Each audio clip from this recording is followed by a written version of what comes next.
Hello everybody, everything new under the sun.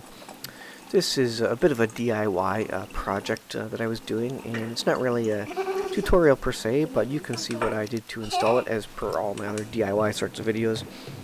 And you can take tips from it if you want, and I'll provide tips if I can. But basically we got a new fridge, new to us, about 20 years old. Our last fridge died, and it's got an ice and water dispenser, as you can see on the left hand side there. And so our issue was that we had to connect up a water line. It does do crushed ice, regular blocks of ice, and water, of course.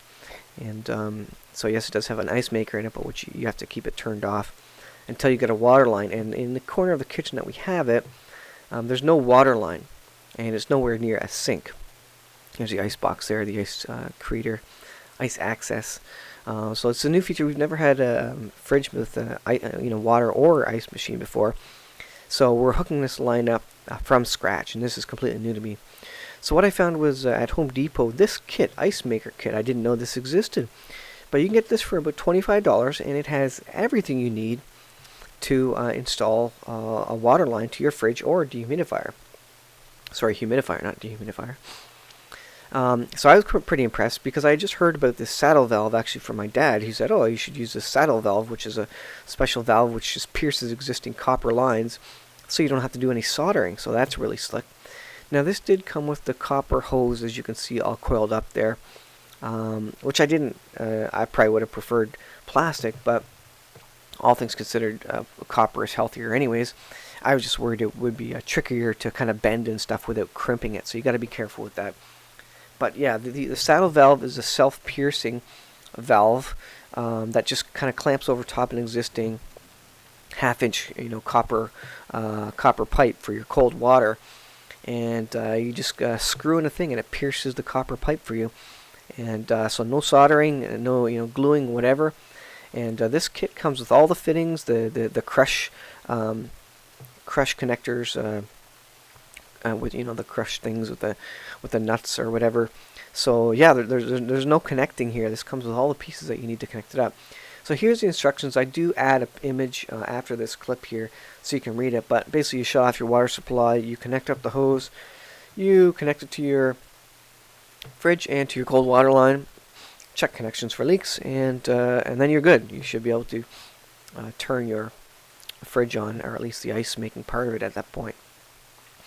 And of course, the big instructions: do not over tighten connections.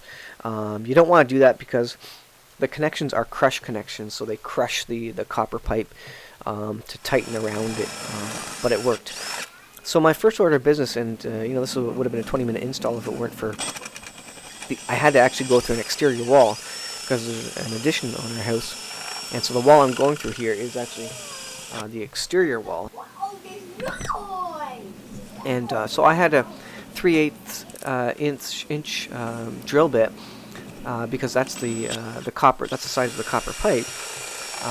But my drill bit isn't long enough. I needed about 9 inches, so I ended up going in with a 5/8, which you can see there.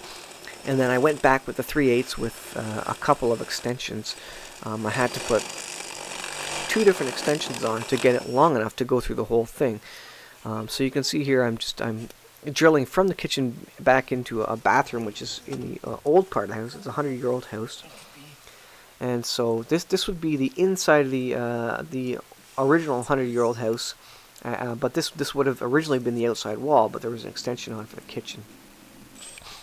So you can see the extensions I have here to get me a little bit extra length. I put one on, drilled through, and didn't make it through all the way, and then I drilled, and then I put another extension on, which you'll see in a moment here. I'll show you what I did for the connections. So there's probably proper extensions you can get, but I did a bit of a hack. I used some old Allen key bolts adapters and put them all together with a regular screwdriver adapter, and then taped them so they wouldn't fall out because they weren't magnetic or anything, and I didn't want to lose it in the wall. So that's my hack of an extension, which gave me about 3 inches. Now here you can see eventually when the light comes up here, there I got the flashlight on, and you can see I made it through, and it came right about the right height, just above the baseboard, which that works for me. I'm not too particular. And so I was able to then go to the basement, and I knew where the basement was, and so kind of lined it up there and drilled the basement hole. But here I want to take you through the components here of this particular kit. So it's got the copper wire, and then as I suggested, it's got all the adapters. It's even got a splice adapter, which I have in my hand right now, which I actually didn't end up using. I was able to just put on the 2 regular ends and connect it direct to the saddle valve and to the fridge. So they do give you some extra parts to deal with other situations. Potentially there's some nylon crush seals there. I just use the metal ones that they had, the copper ones. So yeah, they do give you some extra parts there, which is handy, and the instructions are very simple. And so what I did, you can see there, I actually went and printed it off. So you can print off the instructions. I just took a photo of it and printed it just so I would have it with me. And then I kind of dry fit the whole saddle valve to connect it together, and just I really just eyeballed how it all went together. So here I've just got more video of the actually putting the pipe through itself. Now this pipe, it's very flexible. You don't want to turn it real quick because it can pinch itself. It's like a hose outside. You know, if you go around too tight of a corner, it'll pinch itself. You don't want that. So slow turns. So here I am just pushing it through. I'm rolling out the copper because you got to roll it out, kind of straighten it out. And then here you can see in the 2 times speed, just slowly ease it down, just big, nice wide curve, and just push it through. And then the next view here is me in the basement, and I'm just pulling it through, and I actually had my daughter on the top side, just gently pushing it as well, just to ease it through. And you pull on it; it's like a stiff piece of rope, basically. So you pull on it. As long as you don't got any tight corners, it just kind of bends to your needs there. So I pulled it enough just to get it to the copper cold water line that I wanted to connect it to. And then I let the big coil up by the fridge, and why I did that was so that later on, I probably could have cut it shorter, but later on, if I want to move the fridge, then I have some length of copper that I can kind of stretch out to get it out farther. So again, in 2 times the regular speed, I'm now screwing on the self-tapping valve, saddle valve adapter, which comes with it. So I just selected an existing cold water pipe. This cold water pipe is actually one that's going to the toilet. It's feeding the water to the water bowl, to the water tank on the toilet, basically. You know, it's clean water. It's the same water as we would drink. It just happens to be going to the toilet in the bathroom in the same location where I have the copper pipe going. So I connected to that, and that's fine.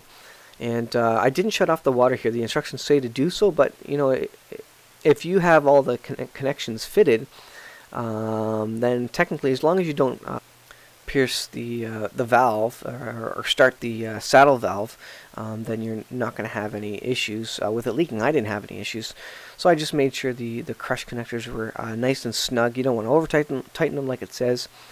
So you just slide the copper pipe in the end, put the crush item, the valve, I don't know what you call it, in washer in there, slide the nut over top, and tighten it down. And just with a wrench, just snug. You know, you use a small wrench so you don't over tighten it. You just want it nice and snug there. And you know, if you get a little bit of a leak, you can always snug it down a tiny bit more. And so that's what I'm going through here. So next we have the fridge fitting. So I'll put this fitting on as well. Same idea. You stretch out the copper pipe.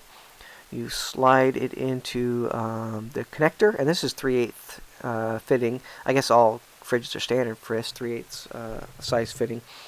So you slide it in, put on your washer obviously and your nut beforehand, like I did there. I was just test fitting it. You can see that I got the nut on top there and the crush washer in there. Tighten it down. Start the threads with your finger, and then once it gets tight, you can use your mini wrench there, and again just tighten it down so it's good and snug. You'll have a feel for it if you've ever done DIY stuff before. You'll have a feel for the strength you need to use on it. And you know what? You can leave it a little bit looser than you might think. Just check for water, and you can always tighten it down just a tiny bit more.